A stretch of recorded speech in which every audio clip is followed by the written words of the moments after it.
Baiklah, Assalamualaikum warahmatullahi wabarakatuh. Perkenalkan, nama saya Natasha Nelia dengan NIM 22060078.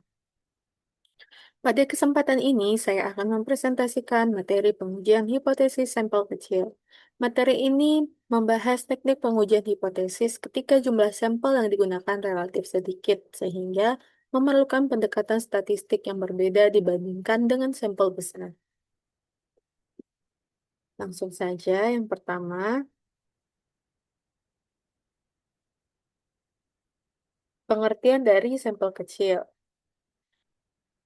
Sampel kecil adalah sampel yang jumlah observasinya kurang dari 30. Pada kondisi ini, distribusi normal tidak dapat langsung digunakan, sehingga pengujian biasanya menggunakan distribusi T-student. Penggunaan distribusi ini membantu menghasilkan keputusan yang lebih akurat ketika ukuran sampel terbatas. Ciri-ciri dari distribusi T-student.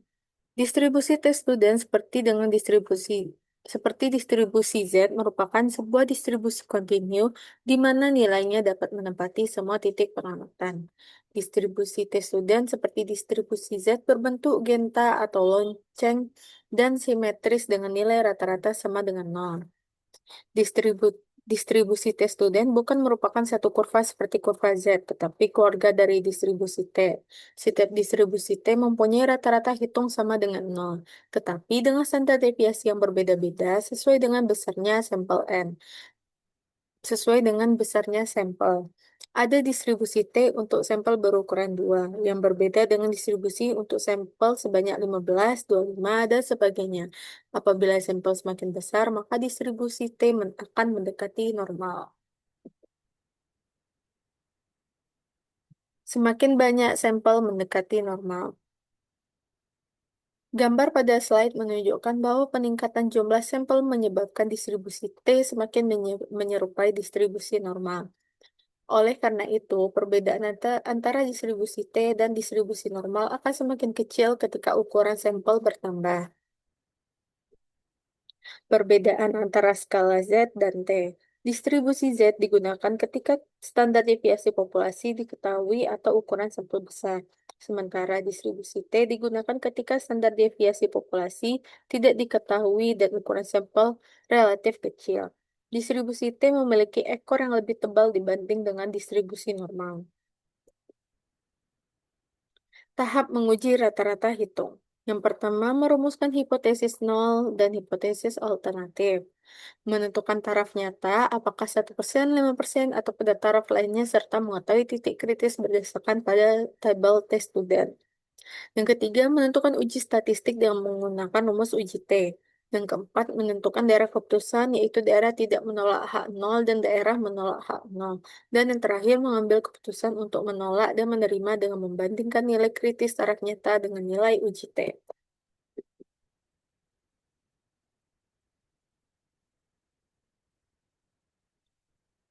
Menguji selisih rata-rata hitung populasi. Pengujian ini digunakan untuk mengetahui apakah terdapat perbedaan rata-rata yang signifikan antara dua kelompok. Contohnya, membandingkan hasil belajar dua kelas atau produktivitas dua kelompok pekerja. Menggunakan hipotesis pengamatan berpasangan. Uji berpasangan digunakan ketika dua pengamatan berasal dari objek yang sama namun diukur pada waktu atau kondisi yang berbeda. Misalnya, nilai sebelum dan sesudah pelatihan. Fokus analisis terletak pada selisih dari setiap pasangan data. Ciri-ciri distribusi F. Distribusi F digunakan dalam analisis varians dan pengujian kesamaan varians. Distribusi ini tidak simetris, hanya memiliki nilai positif dan bentuknya dipengaruhi oleh derajat kebebasan pembilang dan penyebut. Ciri-ciri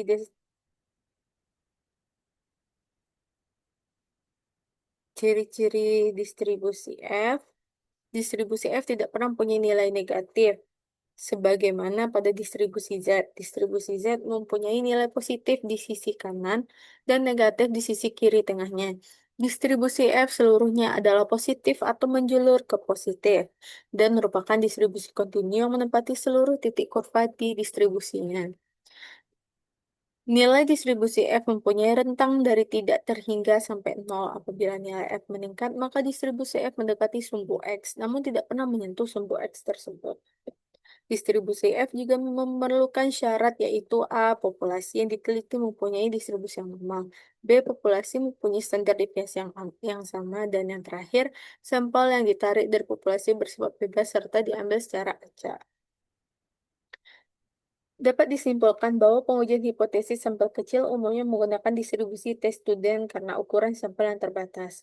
Pemahaman mengenai distribusi T, uji rata-rata, uji berpasangan, dan uji distribusi F sangat penting dalam analisis statistik. Sekian presentasi dari saya. Terima kasih atas perhatian yang diberikan.